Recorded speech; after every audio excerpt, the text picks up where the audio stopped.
أعوذ بالله من الشيطان الرجيم. بسم الله الرحمن الرحيم.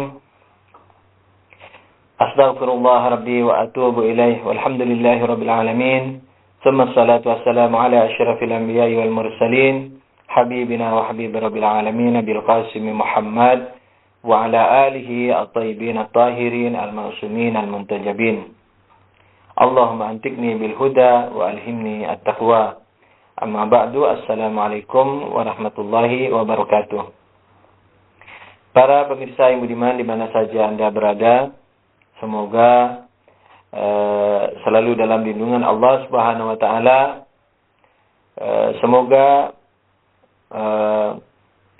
rohani Anda, kejiwaan Anda, batin Anda, kalbu Anda selalu dalam keadaan sakinah, selalu dalam keadaan tumanina, selalu dalam keadaan tenang dalam menghadapi segala hal. Karena ketenangan itu kata lain adalah takwa, sudah tentu ketenangan yang karena Allah. Kalau ketenangan bukan karena Allah itu bukan takwa, sekalipun baik, tapi belum sempurna sangat. Ketenangan yang karena Allah itu yang kita katakan salah satu dari takwa, dan itu bisa menyebabkan mudahnya membuka katakanlah kesulitan-kesulitan yang kita hadapi dalam hidup ini. Para pemirsa yang budiman, izinkan saya membacakan riwayat yang lain dari Imam Ali alaihissalam, Imam Ali bin Abi Thalib, yang bisa merupakan kelanjutan daripada penjelasannya, bukan kelanjutan daripada riwayat, yaitu penjelasan pada pertemuan yang telah lalu. Imam Ali mengatakan, la tastabidda bi ra'yika faman istabadda bi ra'yihi halak. Yani apa? Janganlah kamu menjadikan dirimu ukuran daripada pandanganmu. Faman istabadda bi ra'yihi halak. Barang siapa yang menjadikan dirinya sandaran daripada pandangannya, maka dia akan celaka. Para pemirsa yang budiman, kalau Anda sekalian memperhatikan apa yang sangat saya tekankan dalam hal ini, sebenarnya kalau Anda peka dalam kajian-kajian saya ini, saya menitik beratkan pada sesuatu itu mungkin berbeda dari sebagian orang lain dalam menitik beratkan permasalahan ini dalam kehidupan kita. Mungkin orang lain meletakkan kepada tauhid, kepada Al-Quran, kepada riwayat, kepada Rasul, kepada A'immah. Saya, kalau para pemirsa memperhatikan ceramah-ceramah sebelumnya, kajian-kajian sebelumnya, itu saya tidak menekankan kepada semua itu. Sekalipun saya tidak mengingkari posisi tauhid, posisi Al-Quran, posisi riwayat. Kafirlah yang mengingkari posisi ini. Tapi bagi saya, kunci permasalahan yang kita hadapi secara pribadi, atau dalam keluarga, atau dalam percaturan politik dan ekonomi, sosial, budaya yang ada di masyarakat, perbedaan yang ada dan seterusnya, sebenarnya tidak terletak di tauhid dan Quran dan seterusnya ini. Tapi terletak di mana? Di ilmunya. Jadi bagi saya, kalau para pemirsa perhatian, itu adalah penekanan akhlak ini saya utamakan di ilmu tentang tauhid, ilmu tentang ayat, ilmu tentang riwayat dan seterusnya. Nah, dalam kajian ilmu inilah saya ingin memberikan gambaran kepada para pemirsa bahwa ilmu Anda itu dari mana, ilmu saya juga dari mana. Ilmu saya benar, ilmu Anda benar, apa dalilnya? Pernahkah Jibril datang kepada kita? Pernahkah Rasulullah datang kepada kita? Atau guru saya yang mengatakan saya benar? Atau teman saya yang mengatakan saya benar? Atau murid saya yang mengatakan saya benar? Nah, Jadi sebenarnya permasalahan yang esensial itu pada persepsi daripada Allah, Quran, riwayat, Nabi, Ahlul Bait, dan seterusnya. Jadi bukan terletak di tauhidnya, tetapi di ilmu tauhid. Jadi kalau kita menyadari bahwa ilmu ini sebenarnya apa dasar ilmu saya? Coba kita renungi apa dasar ilmu saya dan seterusnya. Maka di sini akan membuahkan banyak hal, ketawaduan, ketegasan yang luar biasa. Jadi kalau Anda punya argumentasi, walaupun nanti kalau kalah Anda cepat berubah, tapi sebelum Anda kalah, Anda akan paling tegas di muka bumi ini. Tegas mengatakan, tapi lembut dan santun. Karena masih memungkinkan orang lain benar. Tapi jangan dibenarkan kalau belum ketahuan argumentasinya. Nah ini. Nah, Imam Ali alaihissalam di sini menyantuni kita dengan perkataannya, jangan jadikan dirimu tolak ukur daripada kebenaran. Nah, jadi Imam Ali alaihissalam istilahnya kalau boleh saya katakan bahwa fokus saya atau penunjukan saya kepada selain masalah tauhid, selain Al-Quran dan riwayat, selain Rasul dan A'immah, selain rahbariyah, wilayah. Wah, betapa banyak orang mengatakan saya beriman pada Allah, beriman kepada Quran, beriman kepada Rasul, Imam Ahlul Bait, wilayatul faqih, apa saja. Tapi masing-masing itu apa? Sangat relatif. Jadi sebenarnya pahaman dia yang mengatakan seperti itu. Nah, akan tapi kenyataannya bagaimana? Sebagian orang sangat-sangat istilahnya tidak menggunakan argumentasi yang nyata, yang terbuka, yang siap diuji, siap menghadapi segala nikos, siap menghadapi segala debatan yang mencari kebenaran, atau argue dalil orang yang mencari kebenaran. Bersembunyi secara sempit, emosi kalau berbeda dengan orang. Ini tanda-tanda orang yang memang tidak ingin kebenaran. Nah, ini yang katanya Imam Ali halak. Jadi orang yang menjadikan dirinya ukuran kebenaran, yakni suka tidak sukanya dia dijadikan ukuran kebenaran, maka dia akan celaka. Sebagaimana maklum para pemirsa, jangankan satu kampung, satu negara, satu alam, satu dunia maksudnya. Jangankan satu dunia, satu keluarga, kakak beradik, itu karakternya bisa berbeda. Yang satu penyabar, yakni sebenarnya penyabar sudah salah guna. Penyabar yakni dijitak, diam, segala macam, itu bukan penyabar. Kalau dalam istilah Islam bukan sabar, tapi konyol, artinya lugu, bodoh. Nah, anggaplah saya pinjam istilah dulu, ini sabar, ini pemurah, ini pemarah, dan seterusnya. Dalam satu persaudaraan itu bisa berbeda.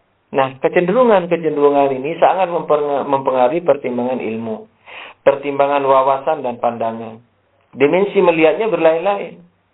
Ketika melihat satu permasalahan di masyarakat, yang pemaaf tadi melihat dari dimensi kasih sayang, mau memaafkan. Tapi kalau kelugu-luguan, dia akan celaka. Maka itu yang menjadikan dirinya tolak ukur, dia akan celaka. Yang emosional juga begitu. Dia sok menjagokan keadilan. Ketika ada masalah, wah keadilan mau ditegakkan. Sebenarnya emosi dia ini. Maka itu penegakan keadilan tidak dibarengi dengan permasalahan menghormati misalnya pembelaan diri oleh lawannya atau yang didakwa. Nah, di sini juga akan halak, akan celaka. Jadi apa saja yang dirinya, hobi dirinya, kecenderungan dirinya dijadikan tolak ukur kebenaran, maka dia akan celaka, halak. Kata Amirul Mukminin alaihissalam. Jadi bagaimana? Nah, untuk supaya tidak celaka, tidak ada jalan lain kecuali menjadikan kebenaran itu tolak ukur. Kebenaran yang belum kita tahu, bukan kebenaran yang saya tahu, istilahnya. Jadi kebenaran apapun yang menurut Allah benar, itu yang saya mau jadikan tolak ukur. Nah, cara mencarinya bagaimana? Mencari argumentasi yang paling kuat. Nah, argumentasi atau dalil yang paling kuat, itu yang harus kita ambil. Oleh karena itu, kalau kita sudah mengambil yang menurut kita paling kuat, ternyata ada perbedaan lain yang argumennya belum kita dengar, harus kita dengarkan. Kalau dia argumennya lebih kuat, harus kita ambil. Nah, ini namanya mencari kebenaran yang hakiki, tolak ukur. Sekalipun masih majhul, belum ketahuan. Tapi itu yang saya cari. Ihdinas siratal mustaqim. Tunjukkan saya kepada jalan yang lurus. Tunjukkan kami, ya Allah, pada jalan yang lurus. Jalan yang lurus itu tidak saya tahu. Kalau saya tahu, berarti permintaan saya kelanggengan. Walaupun itu juga bisa. Misalnya seperti Rasulullah SAW. Yang kurang lebih, ihdinas siratal mustaqimnya Allah adalah pelanggengan. Karena beliau siratal mustaqim. Rasulullah mengatakan, haza sirati mustaqimah. Ini jalanku yang lurus. Nah, ketika beliau mengatakan ihdinas siratal mustaqim, tunjukkan kepada kami jalan yang lurus, kurang lebih artinya pelanggengan. Yani langgengkan saya di jalan yang lurus. Tapi kalau kita yang tidak punya hujjah ismah, hujjah kemaksuman, maka harus dengan argumentasi. Jadi tunjukkan jalan yang lurus. Nah, argumentasi itu adalah memudahkan kita untuk mencari jalan yang lurus. Nah, ini harus kita jadikan ukuran dalam kehidupan kita. Yani apa? Sebenarnya yang kita tuju adalah kebenaran yang hakiki. Nah, karena itu yang kita cari, maka alat untuk mencapai ke sana apa? Adalah argumentasi. Maka argumentasi yang harus kita jadikan ukuran. Jangan kecenderungan diri, karakter diri atau karakter bangsa dan seterusnya. Itu akan halak. Jadi barang siapa, kalau boleh saya perluas, barang siapa yang menjadikan dirinya ini adalah saya, adalah kita masing-masing. Tapi kalau boleh, dengan izin Imam Malik, saya perluas, dirinya ini maksudnya bukan diri saja, tapi lawan daripada kebenaran itu. Yakni, siapa yang menjadikan dirinya tolak ukur kebenaran bagi pemikirannya, maka dia celaka. Jadi yang benar apa? Yang benar barang siapa yang menjadikan kebenaran tolak ukur berfikirnya, maka dia tidak akan celaka. Nah, kalau lawan daripada dirinya adalah kebenaran, maka lawan kebenaran bukan hanya diri, tapi termasuk suku, bangsa, negara. Jadi barang siapa yang menjadikan karakter dirinya, karakter keluarganya, karakter sukunya, karakter bangsanya, karakter negaranya menjadi tolak ukur berfikirnya, maka dia akan celaka. Jadi yang benar hanyalah siapa yang menjadikan kebenaran itu adalah apa? Tolak ukur bagi berfikirnya untuk mencari kebenaran. Dan perlu diketahui Allah Maha Kasih para pemirsa. Kalau kita telah menghilangkan keegoan diri, keluarga, suku, bangsa dan seterusnya ini dan menggantikannya dengan argumentasi, kemudian kita sudah berusaha payah dengan susah payah, kemudian masih keliru dan belum kita dapatkan kebenaran itu sampai kita mati meninggalkan dunia ini, insyaallah Allah akan mengampuni kita. Karena barang siapa keluar dari rumahnya menuju Allah dan Rasul, yakni menuju kebenaran Allah dan kebenaran Rasul, kemudian mati di tengah jalan, maka pahalanya telah ditulis oleh Allah Subhanahu wa taala. Baiklah para pemirsa, karena pada kajian sebelumnya saya tidak sempat meneruskan kajian kita tentang strukturalisasi akhlak ini, maka sekarang kita akan teruskan pada kajian ini.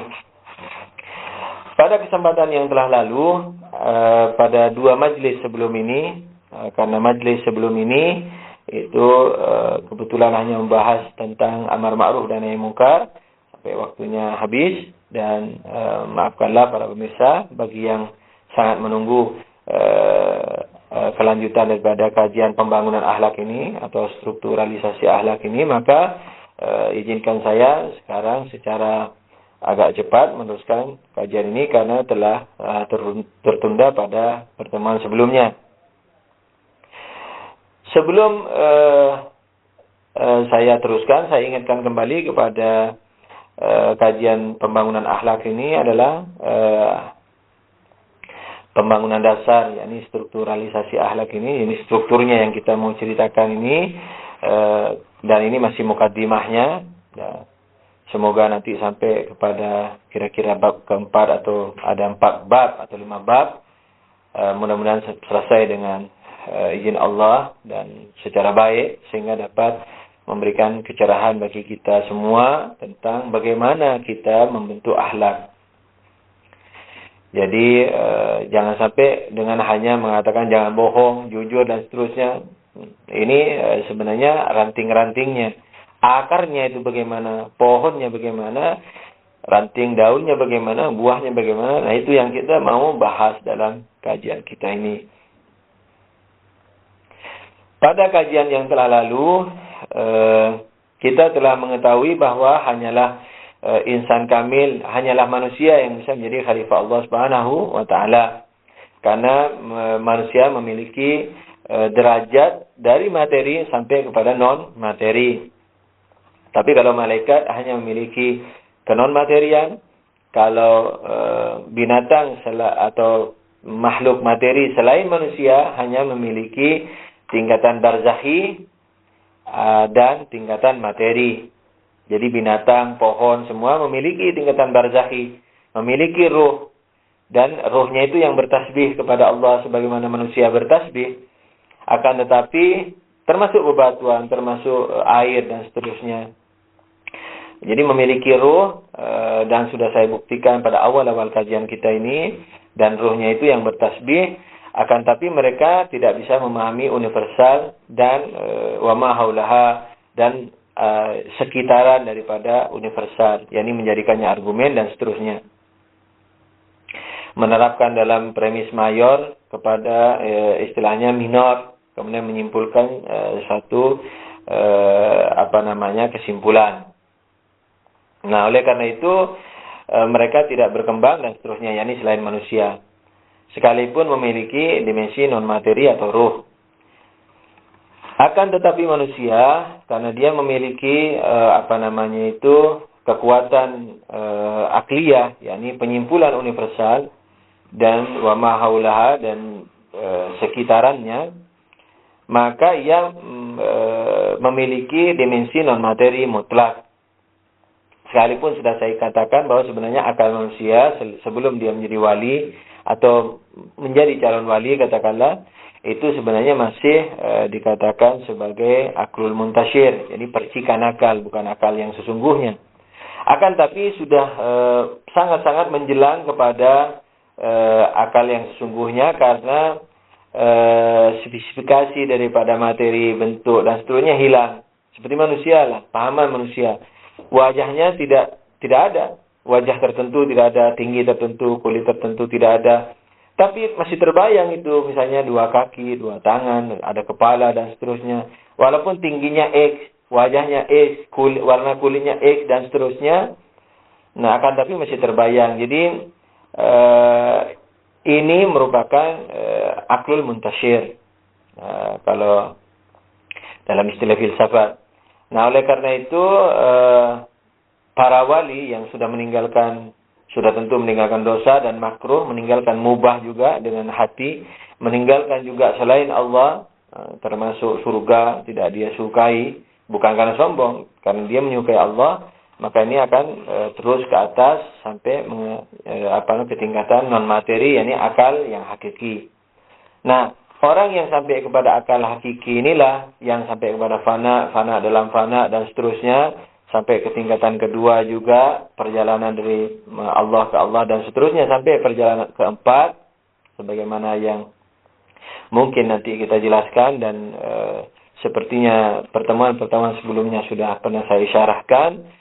Perjalanan pertama dari makhluk ke kholik, perjalanan kedua dari kholik ke kholik, perjalanan ketiga dari kholik ke makhluk bersama kholik, perjalanan keempat dari makhluk kepada kholik bersama makhluk, jadi mengajak makhluk.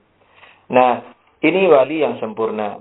Nah, untuk sampai kepada memfinalkan perjalanan pertama saja, manusia harus meninggalkan haram, makruh, mubah, haram dan makruh dengan hati, meninggalkannya dengan hati dan perbuatan. Kalau mubah dan surga, mubah yakni nasi katakanlah yang kita makan, baju yang kita pakai, atau yang lebih afdal dari itu surga dan seterusnya, cara meninggalkannya dengan apa? Cara meninggalkannya dengan hati saja. Jadi orang boleh makan, boleh ke surga dan seterusnya, boleh tidur istirahat, tapi dia tidak menyukai semua itu. Nah, termasuk karomah. Karomah bisa dia memiliki karomah tapi dia tidak menyukai itu karena yang disukai Allah. Nah, untuk mencapai kepada tingkat pertama ini saja, memfinalkan atau menyelesaikan perjalanan pertama, orang harus sampai kepada tingkatan fana dalam fana. Itu baru disebut wali kecil. Nah, oleh karena itu, para pemirsa, pada tingkatan wali kecil ini orang sudah mencapai kepada tingkatan akal yang sesungguhnya. Nah, dia yang bisa menjadi khalifah. Sudah tentu kalau perjalanan berikutnya terpenuhi. Minimal syarat pertamanya adalah orang telah menyempurnakan tingkatan akalnya, ini yang ingin saya tekankan di sini. Nah, para pemirsa yang budiman, tingkatan manusia, setelah kita tahu bahwa yang bisa menjadi khalifah Allah, yang mengurusi seluruh makhluk materi dan seluruh makhluk non materi, baik di alam nyata ini atau di alam gaib, itu hanya khalifah. Khalifah yang mencapai tingkatan yang sangat tinggi, karena mereka yang nanti akan menjadi khalifah Allah dalam mengurusi selain Allah. Khalifah Allah bukan mengurusi bumi, tapi khalifah Allah mengurusi selain Allah. Selain Allah termasuk malaikat, termasuk malaikat langit, malaikat bumi, jabarut, malakut, termasuk juga hal-hal yang ada di bumi.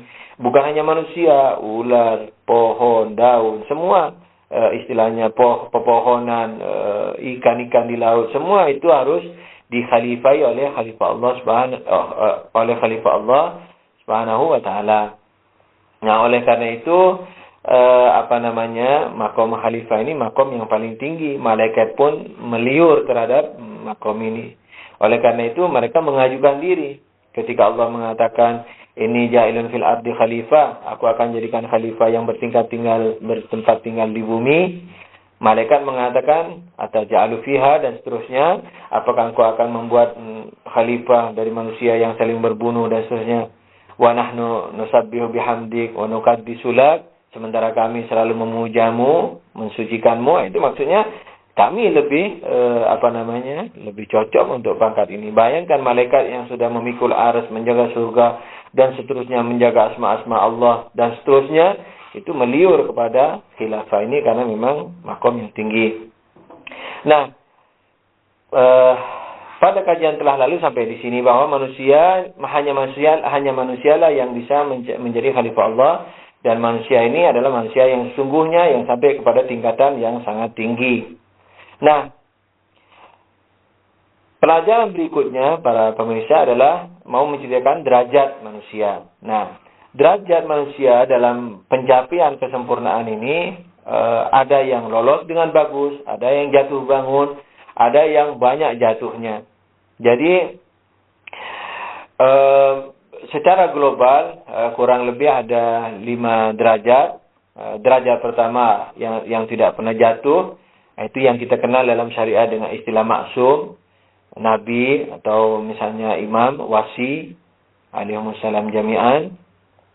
Nah, itu mereka yang tidak pernah jatuh, yakni yang akalnya selalu menjadi ratu adil dalam diri dan kehidupannya.